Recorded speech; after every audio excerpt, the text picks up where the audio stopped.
Hey guys, welcome back to my channel. If you are new here, my name is Des and I make beauty and lifestyle videos. Today's video is going to be my 37-week pregnancy update. I'm currently 37 weeks and 6 days, so I will be 38 weeks tomorrow, and I wanted to wait till today to film this video because I had my 38-week doctor's appointment today, and I wanted to be able to share what I found out at my doctor's appointment this morning. I haven't done any pregnancy updates yet, but I figured that I would go ahead and do the last couple of weeks of my pregnancy. I will try and post an update. Unless I go into labor like next week, then you guys won't get another update from me. But I am just going to go ahead and get started with stats. As far as weight gain in this pregnancy, I have gained about 15 pounds. For my weight and my height, my doctor recommended that I gain anywhere from 15 to 25 pounds, and I've stayed right within that range. My weight has been fluctuating a lot these last couple of weeks. It's been just kind of random and all over the place. But this morning I was 15 pounds heavier than I was whenever I first got pregnant. As of like 10 a.m. this morning, I am currently dilated at a 3 and I am 75% effaced. At my 37-week appointment, I was 75% effaced and a centimeter and a half, and at 36 weeks I was a centimeter and 75% effaced. So I have not made any progression as far as effacement goes, but I have been progressing with my dilation. My doctor does think that I will go into labor on my own, and he doesn't really think that we're going to need to induce at all or even really talk about that. So that's really nice. It's just good to be able to know that my body is progressing the way that it's supposed to be, and that my body's doing what it's supposed to be doing. But yeah, I'm just gonna go ahead and hop right on into my symptoms now, and this list is a mile long, so bear with me. So my first and my most probably major symptom, if you do follow my channel and you watch my videos, then you've seen me post a video about this specific symptom, and that is my SPD and dealing with my SPD every day. And just as I'm progressing in my pregnancy, it's definitely getting worse, and it's just getting more uncomfortable. You know, it's more uncomfortable to walk anyways because I'm so big, and he's so big, and he's just weighing down on everything. And then on top of it, then I have, you know, already these issues with my pelvis, and it's just really uncomfortable right now. But I'm dealing, and I think I'm gonna be able to make it through. My second symptom is peeing all the time. Like, that's been a symptom from probably the time I was like 12 weeks on. But I think as you get further along in pregnancy, especially at the end when your baby drops, then they're really sitting on your bladder, and I could literally feel him kick my bladder or whatever, hit my bladder multiple times throughout the day. And there are times when I stand up real quick and I have to just like close my legs tight because, you know, that flow will come quickly if you aren't expecting it, especially when there's something sitting on top of your bladder and you can't really control it. But I think that's just kind of one of those symptoms that are annoying. Like, it's not painful, or it's not, you know, it's not hurting me in any way, but it's just really annoying to have to pee every 10, 15, 20 minutes depending on what's going on. Another symptom is that I've been having a lot of pressure at night. I specifically say at night because at nighttime it just gets so much worse. I feel like at nighttime he just settles lower in my uterus, and then he's just like weighing everything down. I get up to go pee in the middle of the night, and it's just so hard to get up and walk because he just feels so heavy, and that's just really, it's just really annoying, honestly. Like, I don't like that feeling. And then by the morning he's moved back up, so whatever, I don't know what he's doing in there, but he makes it hard to get up at night. Another symptom is back pain. Whenever I, you know, overdo it, whenever I'm walking too much, I do get lower back pain pretty severely. Like, I'll notice if I'm at Walmart for longer than like 30 minutes walking on my feet, then my back will just start to really ache, and I'll have to kind of put my leg up on the cart to like stretch things out. And if I'm not overdoing it, my back is pretty much okay for the most part. It's mainly just like my pelvis and my hips, but when I am walking too much, then my back will start to hurt.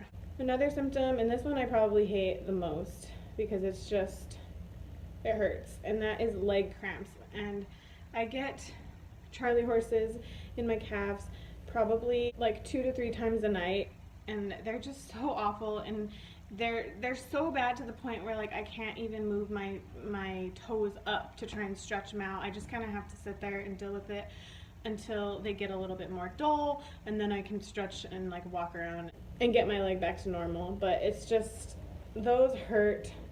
And also just like leg cramps in general. I know that whenever you get closer to going into labor, you do tend to, your legs start hurting, and it's almost like growing pains, but like ×5. It's just really annoying leg cramps, especially in your thighs and in between your legs. And yeah, those are just another discomfort, I guess. Another one is insomnia, and this did not hit me until like 36 weeks. It was like the 36-week mark, and then all of a sudden I just could not sleep at night anymore. It was the weirdest thing. Before that, I could sleep fine, you know. I would get comfortable and I would fall asleep. I would stay asleep. I would get up to pee, go right back to sleep. No issues going back to sleep. And now it's just like I could lay in bed for hours and hours and just like look at my phone or look at the wall, and it's so annoying. And I know I've said annoying like 10 times now, but it's just, the end of pregnancy is honestly just annoying. It really, really is. Everything that you're having to deal with, and you're so sick of everything that you've been having to deal with, and it's a lot of stuff. And to be able to get a little bit of sleep would definitely help all of those things, but whenever you can't sleep, it makes things 10 times worse.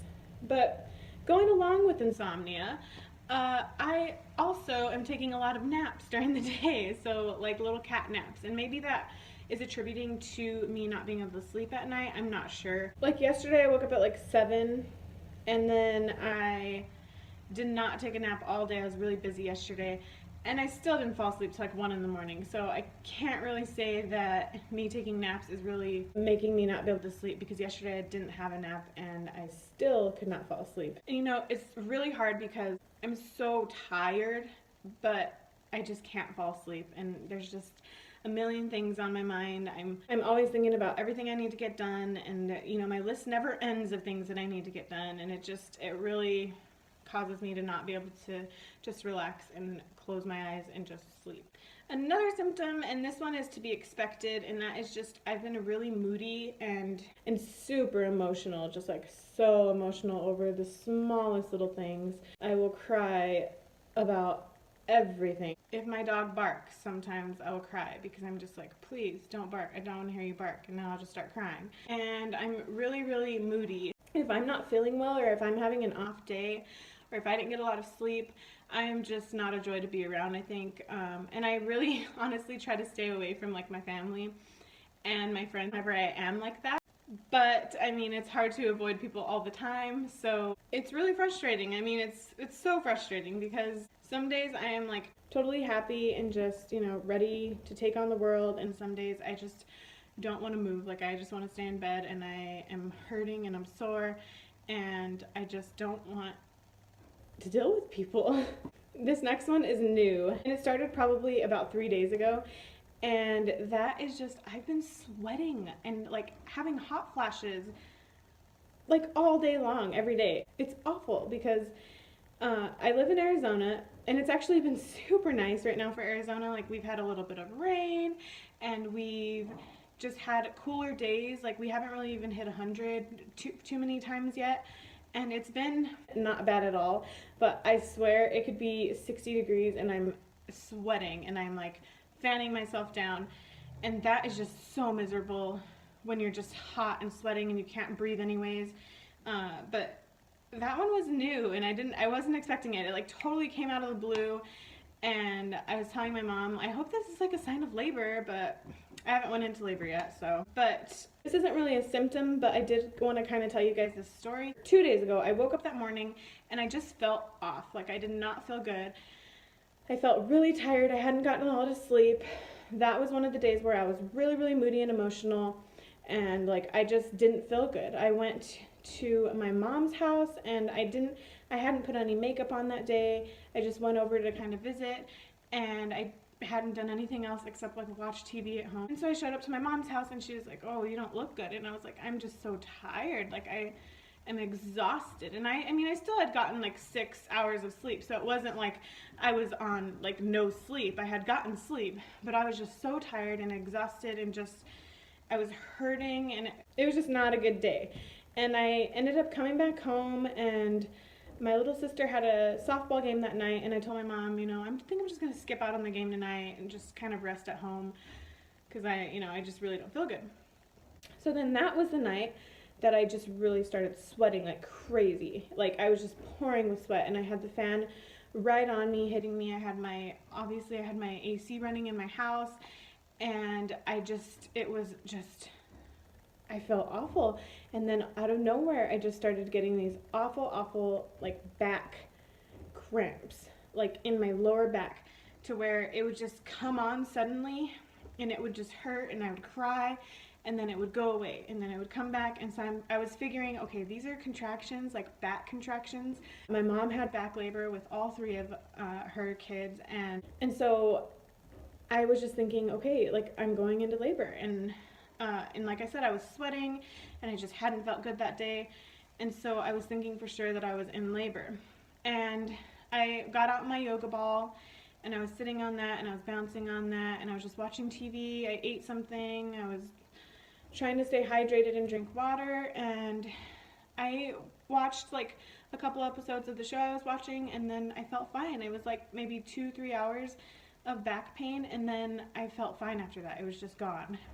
And so I was like, okay, well, I mean, if I was in labor, I would know. My body's just not going to stop. And so that was something that kind of happened that I thought I would share with you guys. But that back pain was awful. I mean, it hurt bad, and I'm expecting that that's going to be, you know, one of the feelings that I'm going to be feeling in labor, which I'm not looking forward to at all. But I don't know if that was just, you know, my body trying to get ready for things, or who knows what it was. In pregnancy, it's like you don't really ever know what's going on. You're just being taken over by a little cute human being, and you just go with the flow. Another thing I want to share with you guys is that when I went for my 37 weeks, so last week when I went for my appointment, they told me that I had a yeast infection. So the doctor gave me like a double dose of the treatment for a yeast infection, which is just like these little pills that you take. And I took those. I started kind of eating like a ton of yogurt, and I feel totally better now. I knew that I was pretty sure that I had a yeast infection. Sure enough, I did, and the doctor treated me, and I'm better now, but that's kind of another symptom, I guess, that I had. And that's it for symptoms. One other thing I wanted to cover was cravings, and ever since probably about, I don't know, 25 weeks, I've craved ice. Like, I have to have ice all the time, and like, even just talking about ice right now, I feel like I need to go get some. Yeah, ice and root beer, and that's it. Like, ice and root beer is it. That's what I crave. So I'm really not complaining when it comes to cravings, because that's not too bad at all, I don't think. But yeah, guys, that's really all I have for this video. I just wanted to kind of share with you my symptoms and my progression and my stats and all that.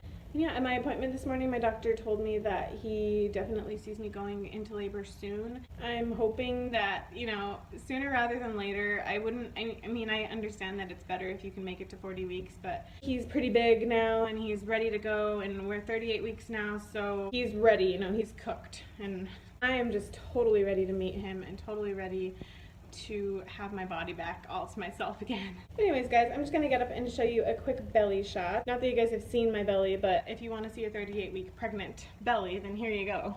So there it is from the side, from the other side, from the front. So yeah, guys, belly is no joke. It is just like, I'm all belly right now. So yeah, lots of fun. But anyways, guys, that is all I have for this video.